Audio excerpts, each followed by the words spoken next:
Hello, I'm Dameon Okposio. This is the DO Boxing Show.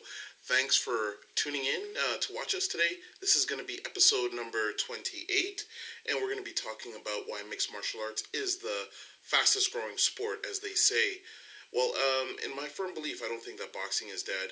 Boxing has never really gone away, and in places like the United States, boxing has always been big, just maybe had to share the spotlight or stepped out of the spotlight for a short period of time.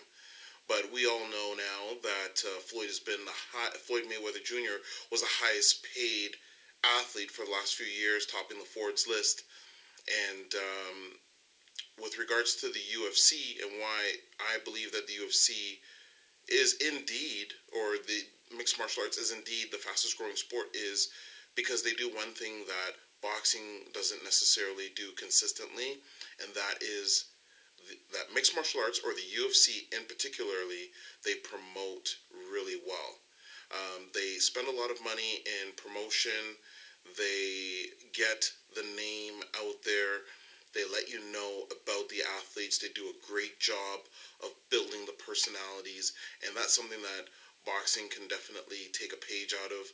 They don't just focus on the top 1% of the sport. They try and give you a feeling of who each fighter is through the broad range of the sport. So they really develop the public's appetite by letting you know who these people are as people, not just as fighters, but as people.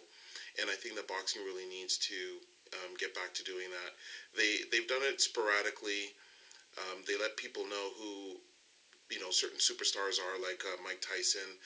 A lot of people were able to follow him from the beginning because his management team did a great job of marketing him. Bill Caton, back to the days when he was with Customato, and it carried through. And because he was also spectacular in the ring, it made him into a crossover superstar. So Floyd Mayweather followed the same path. But boxing on a whole, because there isn't one major body that invests in the fighters and to get the fighters out there like Dana White does with the athletes in the UFC, that a lot of times you don't know about fighters until they're at the actual upper echelon, especially over here in Canada. So when you have a situation like that, sometimes it's up to the fighters to make sure that they're investing in themselves and promoting in themselves, because it does pay back, but you have to invest in yourself.